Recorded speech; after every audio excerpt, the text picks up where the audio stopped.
Hi, my name is Michael Cascione. I'm a freshman at Binghamton. I'm majoring in neuroscience, but I prefer to be called Michael, but Mike works as well. I'm from Hewlett, which is a small town on Long Island. I'm Italian. My dad's from Italy, and my mom's Italian as well, but she wasn't born in Italy like my dad, and I was born in the United States. Going into this class, I have no theatrical experience, and I've never seen a theatrical performance. Some fun facts about myself is back home I worked at a Mexican restaurant that my dad's friend owned, that my friend's dad owned, and I loved working there mainly because I was always with my friends. Another fun fact is I played lacrosse for 10 years and I love the sport, but I missed my senior season because I tore my ACL, meniscus, and MCL at practice. And another cool thing about myself is I visited every Caribbean island because me and my family are big cruisers, but I haven't been on one since the pandemic happened. My reaction to the film in 3 words would be informative, funny, and modern. I would say that these 3 words are the best adjectives to describe my reaction to Hamilton because, in my personal opinion, the way the plot was constructed was very modern, especially with the music that was played throughout the production, mostly being rap. And also the language in the film also makes me feel modern. Aside from being modern, the production was very informative because I learned a lot of historical information that I didn't know while watching the production. And also, the musical was funny as Lin-Manuel Miranda and the rest of the cast constantly cracked jokes that were historically accurate and related to the plot. I would say that the theme of the production was that the play was about not giving up your own self-determination and never giving up on your personal goals. I think that the playmakers' purpose was that they wanted the audience to understand that you simply only live once, and it's important to seize the moment in everything that you do in life, just like Hamilton did. And I think that the playmakers were successful in their purpose mainly because they continuously expressed Hamilton's perseverance throughout the majority of the production. Also, many of the songs that were sung and performed show that the perseverance and strengthen the main purpose of the playmakers and the playwrights. For owning my own opinion, when holding conversations throughout my whole life, I've always made sure to respect the opinions and beliefs of other individuals, and I've made sure not to say anything that could possibly offend them and avoid saying anything in a factual manner with my opinions. My parents raised me by saying that I should never say anything that could be deemed disrespectful by another group or people. However, I haven't really owned my own learning for the entirety of my life. I'm a very introverted person, and when asked a question in class, I really prefer to remain silent, even if I knew the answer.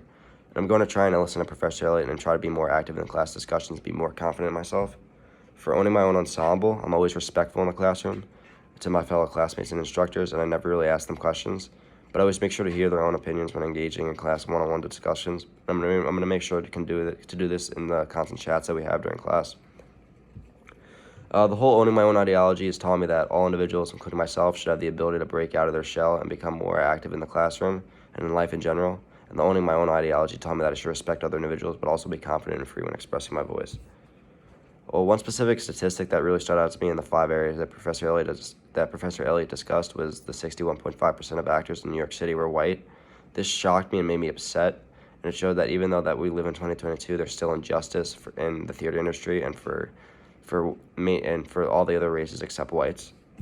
Now going to the current event articles, for the open letter signed by Lin-Manuel Miranda and the rest of the celebrities, this main idea was that Black and minority individuals are suppressed in the theatrical world, and it was published shortly after the George Floyd tragedy, and reveals the inequalities that all races except the whites face in the theatrical world. Groups and individuals and celebrities began to combat this horrific norm, and they wanted to end inequality in the theatrical world and the entire world in general. That's mainly what I got from that article.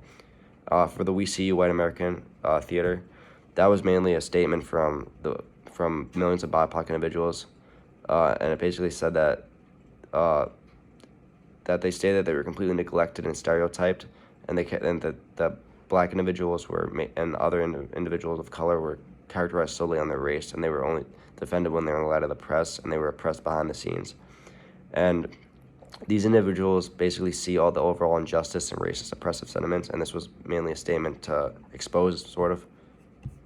Black Theater Girl Magic was also a statement that sort of exposed and outlined the maldoing in the theatrical world, and they were sort of outlining what their expectations were for the future, and they said that they expect many things, such as more BIPOC women representing and obtaining seats on boards, more BIPOC playwrights and directors, and more Black individuals, especially women, getting more roles in plays as well.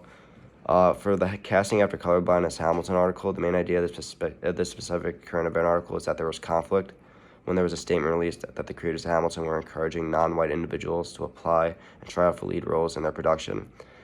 This was highly misinterpreted by individuals, and they perceived this casting mechanism in the wrong way.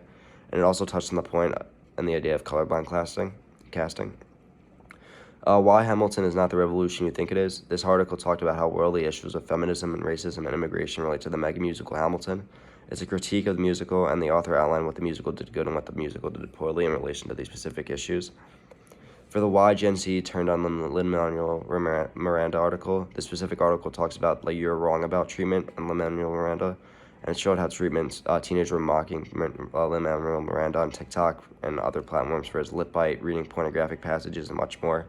It also talks about how Gen Z individuals and millennials have different expectations and perceptions. Gen Z is more critical and ruthless than millennials in the perception of Hamilton and other big world pictures in general. And I think Professor Elliott made us read these articles because she wants us to see and think about all the different perspectives of individuals in relation to the theatrical world, and more specifically the opinions strictly towards the production Hamilton. These individuals exemplify the own your own mindset that she discussed in class, and I believe that she also wants us to understand the good and bad things about the theater industry. And finally, I feel like Hamilton is an example of what I learned from the current event articles. Hamilton is one of the most well-known and popular mega musicals to date, and I believe that the current event articles helped me see that even though they're integrated ethnically diverse cast, there's still complete maldoing with the musical. By reading these articles, I was able to see under all the good there's still bad in musical theater, especially in Hamilton. From colorblind casting to practically no acknowledgement of slavery in the play, by reading the current events of Hamilton, I was able to see what was really wrong with the play, even though it was still an outstanding production. Thank you and have a good one.